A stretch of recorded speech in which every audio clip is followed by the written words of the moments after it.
By now, you've probably heard about Carl Nassib's big announcement. The Raiders' defensive end made history as the first player on an active NFL roster to come out as gay, while he is actually playing in the league. And the reaction since the announcement has been absolutely amazing, I have to say. There's been a lot of support from current NFL stars like Saquon Barkley and J.J. Watt. There's also been backing from politicians, celebrities, and former players who pointed out that they've played with gay players in the past, just no one knew. Over the years, people have asked me, hey man, did you play with gay athletes? Of course I did. I saw an announcer today, an ex-player, said he played 14 years, and he kind of said, well, I never really played with a gay athlete. I said, you got to be kidding me. I started laughing. Of course you have. You just have not played with an openly gay athlete. So, yeah, that was O.J. Simpson. But the main point here is that O.J. Simpson played football 40 years ago. So gay athletes have been around. They're there, hiding their true selves to the world for decades. And I think Nassib's announcement says something about how far we've actually come in those 40 years. It says a lot that the NFL, one of the most masculine of the American sporting institutions, is accepting a member of the LGBTQ plus community as one of their own. And like J.J. Watt said in his tweet, hopefully someday these types of announcements will no longer be considered breaking news. Touche. Joining me to discuss is NFL free agent Ryan Russell. In 2019, he came out as bisexual after playing several years in the league. Ryan, thank you so much for taking the time today. Thank you for having me. It's an awesome occasion. So the reaction to this news has been very positive, and I think that says something about where we are as a society. Speak to how much we've evolved on this issue just in the last couple of years, because I feel like if this had happened in 2000 or 2005 or even 2010, the reaction would have been quite different. Yeah, I think you're right. I think even thinking back to Michael Sam being drafted as the first openly gay player to be drafted into the NFL, the reaction was very mixed. You know, I remember seeing him and his boyfriend at the time celebrating every hour on the hour and just hearing a slew of very mixed feedback. And then, you know, fast forward to 2019, when I came out as a free agent, I felt an overwhelming amount of love and support.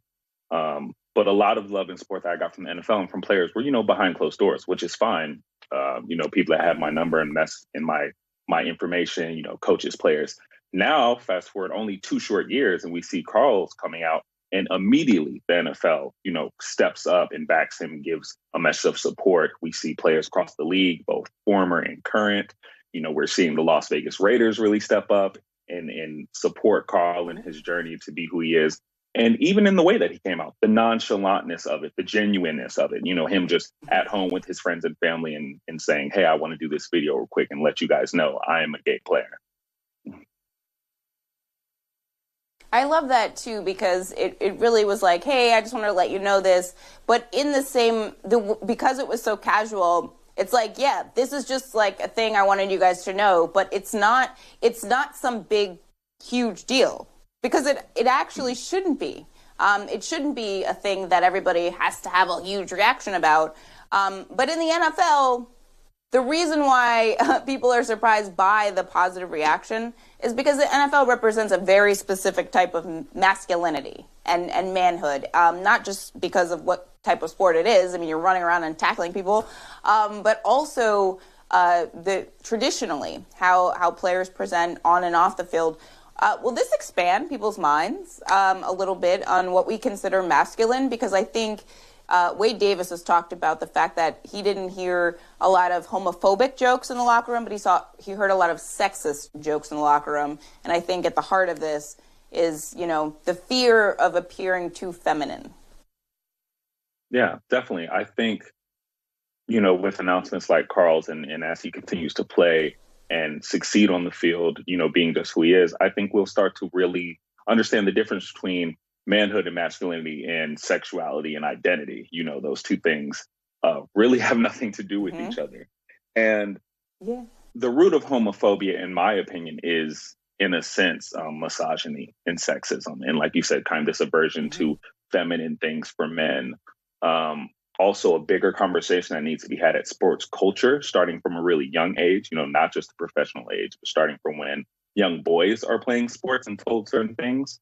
But like I said, once again, that can be separated from the talk of sexuality and identity, because how you're born is much, much different than things that you were taught at a young age, and how you act and how you go out of your way to misrepresent, oppress, discriminate, hate, whatever it is, a group of people.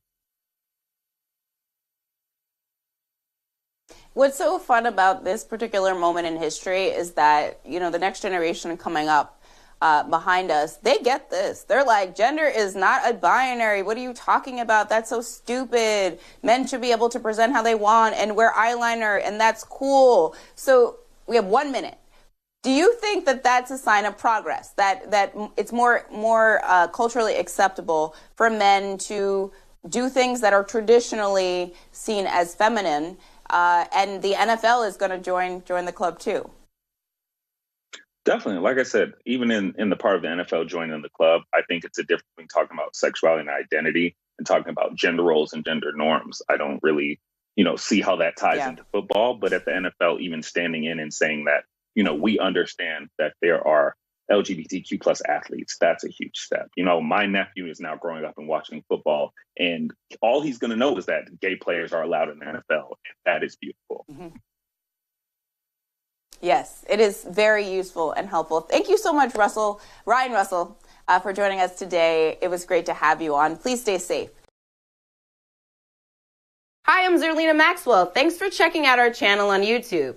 You can see more from Zerlina by clicking any of the videos on this screen, and make sure you subscribe below to stay up to date on the day's biggest stories. Thanks for watching.